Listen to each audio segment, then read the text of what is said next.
So guys, इस video में हम करेंगे लीड कोड की प्रॉब्लम नंबर 115। इस प्रॉब्लम में हमें डिस्टिंक्ट सबसीक्वेंसेस फाइंड करने होते हैं किसी भी गिवन स्ट्रिंग में, और इसमें ये एक हार्डेस्ट प्रॉब्लम है।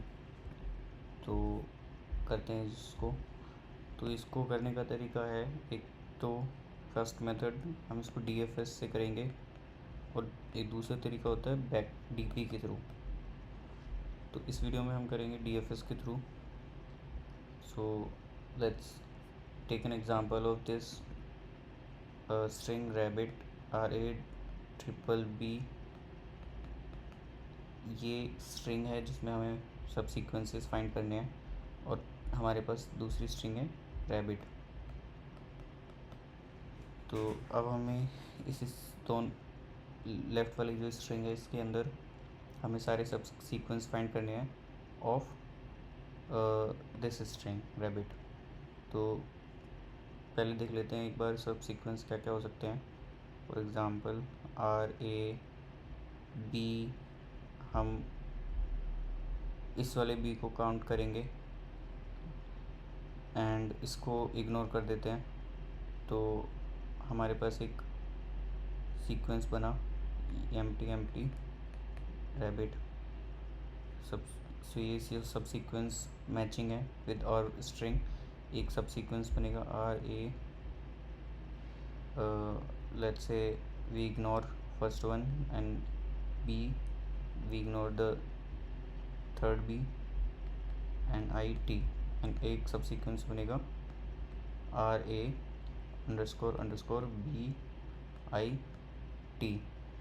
तो इस तरीके से हमारे 3 सब सीक्वेंस बनते हैं यहाँ पे रैबिट के, और आंसर होगा काउंट विल बी 3। तो इस तरीके से हमें यहाँ पे आउटपुट में 3 रिटर्न करना है। तो समझते हैं इसको कैसे हम कर सकते हैं। तो इसका एक तरीका है, जैसे RABBBIT ये स्ट्रिंग है। तो सबसे पहले हम मैच करेंगे, लेफ़्ट से स्टार्ट करेंगे। लेट्स से I की वैल्यू ये J, एक पॉइंटर हमने ले लिया pointing to starting character of the string. अब इसमें हमें I और J को चेक करना होगा। If let's say S of I equals to S of J, तो अगर ऐसा होता है तो हम I को भी इंक्रीमेंट करेंगे। लेट्स से I+1 और J+1, मीन्स हम आगे बढ़ जाएंगे। I will become 1, here it is 0, and here I will become 1, here it is 0, J will become 1। इस तरीके से यहाँ पर भी मैचिंग है, तो यहाँ पर भी I इंक्रीमेंट हो जाएगा, J भी इंक्रीमेंट हो जाएगा। तो I will become 2, J will become 2। Now अभी भी मैचिंग है, तो लेट्स से this also match B and this also match with this B। now further there is no next string on the right side I। तो यहाँ पे कोई I नहीं है नेक्स्ट कैरेक्टर। तो यहाँ पे क्या होगा कि लेफ़्ट साइड वाला जो पॉइंटर है विच इज़ I, वो इसको इग्नोर कर देगा एंड आगे बढ़ जाएगा यहाँ पे। तो कंडीशन क्या होगी कि अगर ये मैचिंग नहीं है एल्स, तो हमें I+1 आगे बढ़ जाना है और J वाले को एज इट इज़ रखना है वहीं पर ही। लेट्स से हमारे दो शुरू के 4 कैरेक्टर मैच हो गए। रैबिट में RABB, उसके बाद हमें B नहीं चाहिए, तो हम आई को इंक्रीमेंट कर देंगे आगे, जे को वहीं रखेंगे, ठीक है। उसके बाद फिर हम आई यहाँ पर आ जाएगा, आई और टी, तो यहाँ से मैच हो गए हमारे आई और T, J will become I and T, I mean 3, 4 and 5, it will become 4 and 5. Here also it matches with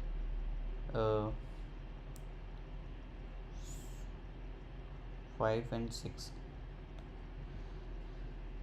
तो इसमें क्या होगा, जब j की वैल्यू हमारी लास्ट रीच हो गई, which is length of the string -1, जो कि 5 है, j की वैल्यू 5 हो गई। अगर let's say j pointer and में रीच हो जाता है, दैट मीन्स हमारा सब सीक्वेंस मिल गया। तो let's say j when j equals to t dot length -1, t dot length -1 क्यों, लेंथ जो हमारी स्ट्रिंग थी इसमें t थी, t इस वेरिएबल का नेम है जिसमें स्ट्रिंग कंटेन की है, और उसका length -1 which is end of the string. तो j अगर रीच कर जाता है एंड ऑफ द स्ट्रिंग, तो हमारा सब सीक्वेंस सक्सेसफुली फाइंड हो गया। That means that will be counted as one subsequence. Similarly अगर लेट्स से अगर i equals to s dot length हो जाता है -1, तो s जो हमारा पॉइंट करता है फर्स्ट वाली स्ट्रिंग को, तो अगर वो लास्ट में i पॉइंटर जो है वो s डॉट लेंथ -1 के बराबर हो जाता है, यानी कि एंड हो जाता है उस स्ट्रिंग का रीच, तो उस केस में क्या होगा कि j हमारा पहले ही रहेगा कहीं पे बीच में स्ट्रिंग में, दैट मीन्स हमारा सब सीक्वेंस वो आगे नहीं मिला, तो उस केस में हमारा जो काउंट हो जाएगा वो 0 हो जाएगा। These are the 2 base conditions.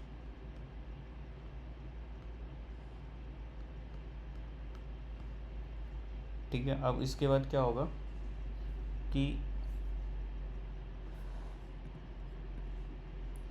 जब हम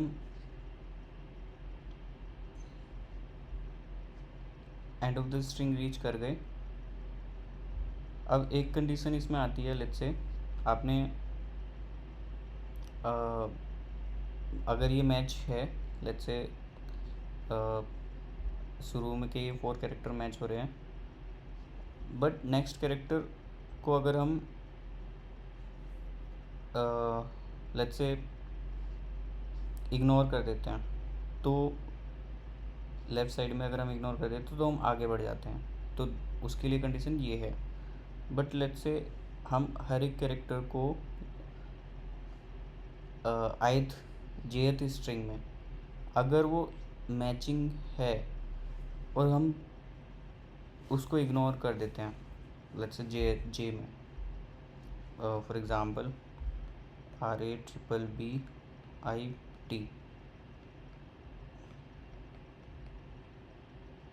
तो i की वैल्यू यहाँ पर है, j की वैल्यू यहाँ पर है, बट लेट्स से यहाँ पर अगर वो मैचिंग है, i और j की वैल्यू RR दोनों में मैचिंग है, तो एक तो है तरीका कि हम आगे बढ़ जाएं, बट एक कंडीशन और है कि क्या पता R कहीं और हो, हम इस R को इग्नोर कर सकते हैं, तो हम I को बढ़ा दें और J को यहीं रखें। फॉर एग्ज़ाम्पल हमने यहाँ पे R मैच किया, A मैच किया और B मैच किया, I की वैल्यू यहाँ पे पॉइंटर I आया, उसके बाद फिर यहाँ पे भी मैच किया, बट इन केस अगर ये B मान लेते हैं ये मैच हो रहा है, ये वाला B इससे, बट हम इसको इग्नोर करना चाहते हैं, तो उसको इग्नोर करने का तरीका है I को सिंपल बढ़ा दो आगे, J को वहीं रखो, तो अब I की वैल्यू इन दोनों से मैच होगी, B और B से, तो यहाँ से मैचिंग हुआ और I और T मैच होगा, तो वो एक सब सीक्वेंस मिल जाएगा हमें, इसको इग्नोर कर देते हैं। तो बेसिकली एक कंडीशन यहाँ पर ये होगी कि क्या हम इसको I को इग्नोर कर दें, मतलब लेफ़्ट पॉइंटर वाला जो है उसको आगे बढ़ा दें, और जो दूसरे वाली स्ट्रिंग में J को वहीं रखें। तो बेसिकली हमने इसमें लेफ़्ट वाली स्ट्रिंग में इग्नोर कर दिया इस कैरेक्टर को और जे को वहीं रखा। तो इस तरीके से हम इसको इग्नोर करेंगे। अगर लेट्स से यहाँ पर भी अगर एक मैचिंग सब सीक्वेंस मिल जाता है तो that also count as a subsequence, और इसमें भी अगर हमें मिल जाता है तो that also counts as a subsequence. Similarly यहाँ पर भी एक सब सीक्वेंस मिलेगा। तो इस तरीके से जब भी हमें सब सीक्वेंस इन तीनों में मिलेगा हम उसको एक ऐड करते जाएंगे। लेट्स से हमारा रिज़ल्ट हो जाएगा वो। सिमिलरली यहाँ पे रिज़ल्ट हो जाएगा। तो इस तरीके से हमारा ये डीपी फंक्शन बनेगा और इसको हम मेमोइज़ करेंगे, एक मेमोरी कैश में रखेंगे जिसमें हम आई और जे से जो रिज़ल्ट आया वो हम रखेंगे ताकि हम इसको मेमोइज़ कर सकते हैं।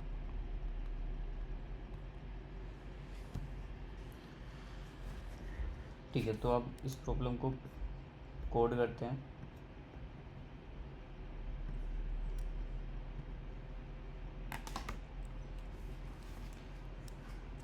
सो लेट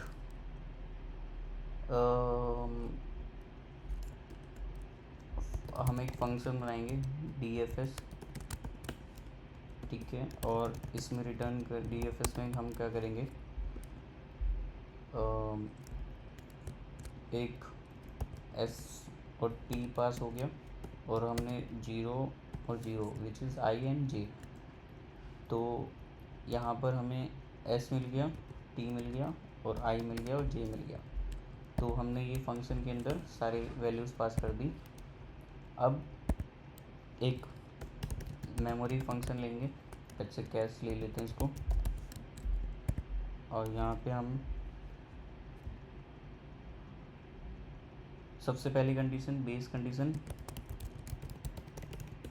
तो if J reaches the end of string तो क्या होगा, and if I reaches the first string pointer का एंड पे अगर वो रीच कर जाता है स्ट्रिंग के तो क्या होगा।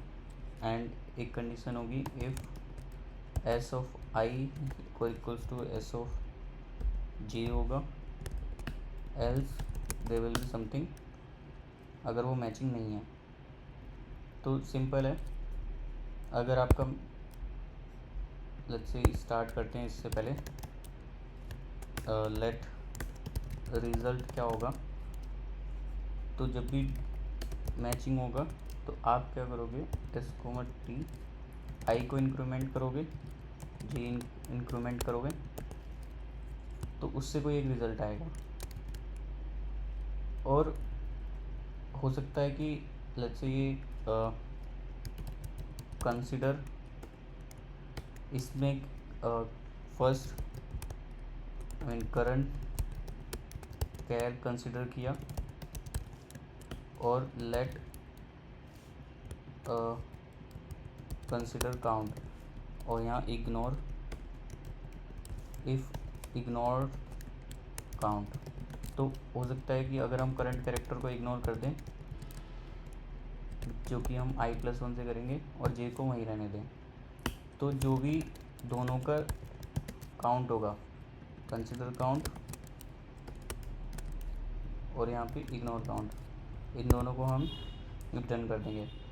और अगर ऐसा नहीं है, जैसे अगर ये मैचिंग नहीं है स्ट्रिंग, तो ऑब्वियसली हम फर्स्ट स्ट्रिंग को लेट इग्नोर्ड काउंट, तो इग्नोर्ड है first current character from the is first string, let's say I+1, और J को हम वहीं रखेंगे क्योंकि हमें J को जो कि सेकेंड स्ट्रिंग T में जब भी बढ़ाना है, जब हम उसके मतलब मैचिंग हो तभी हम उसको इंक्रीमेंट कर सकते हैं। और फर्स्ट स्ट्रिंग में हम क्योंकि करंट करेक्टर मैच नहीं हो रहा तो उसको इग्नोर कर सकते हैं, which we can do it by incrementing I. तो इसको कर देंगे हम रिटर्न। अब एक कंडीशन है कि अगर लेट्स से अगर हमारा j pointer which points to t string, तो उस तब क्या होगा, दैट मीन्स अगर जे लास्ट में रीच हो जाता है इसका मतलब हमारा सारे कैरेक्टर टी के एस में मिल गए, तो हम उसको क्या करेंगे, एक काउंट कंसिडर करेंगे 1। और अगर लेट्स से आई जो है पॉइंटर वो एस स्ट्रिंग के एंड में रीच हो गया और जे नहीं रीच हुआ, जे यहाँ पे फॉल्स कंडीशन होगी तभी यहाँ पे आएगा आई इस वाली कंडीशन में, और ए आई जो है वो एंड में रीच हो गया, तो इसका मतलब कोई सब सीक्वेंस नहीं मिला, तो उस केस में हम 0 रिटर्न कर देंगे। नाउ ये हमारा प्रोग्राम रेडी है। अब इसको मेमोराइज करना होगा हमें कैश को, क्योंकि आई और जे की वैल्यू रिपीटेड होगी यहाँ पे इस केस में। तो ऐसे केसेस के लिए हम लेट्स रन इट फर्स्ट। तो अभी ये रन नहीं हो रहा है, see why not running, s comma t i plus 1 J,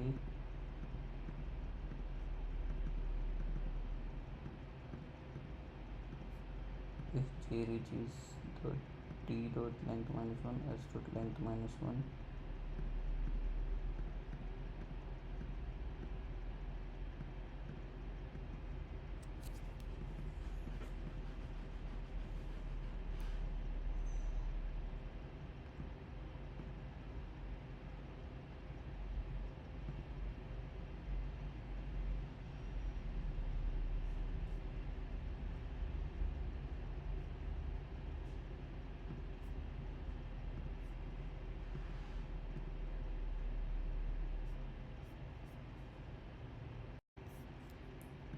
so guys इसमें 2 गलतियाँ थी, एक तो यहाँ पर एस था और दूसरी यहाँ पर -1, तो इसको एक तो टी कर देते हैं और यहाँ पर हमें -1 हटाना होगा क्योंकि हमें length of the string check करना है, यानी कि जब हमारे आई और जे पॉइंटर स्ट्रिंग के लास्ट में पहुँच चुके होंगे।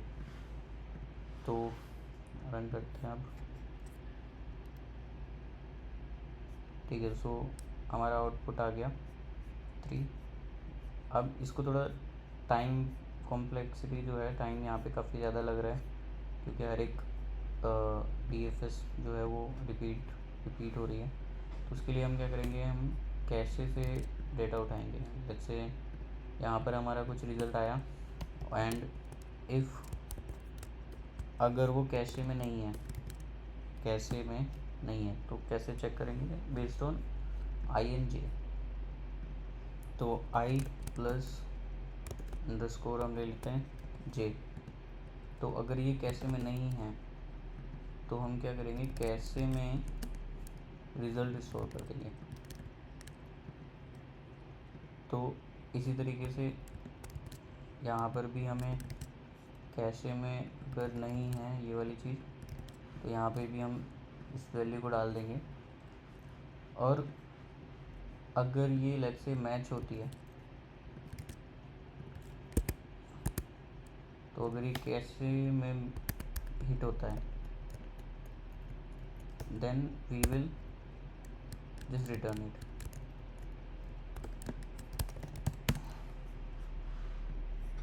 तो इससे क्या होगा, हमारा जो टाइम कॉम्प्लेक्सिटी है वो थोड़ी और इम्प्रूव हो जाएगी। तो that's it in this video guys, thank you so much for watching the video.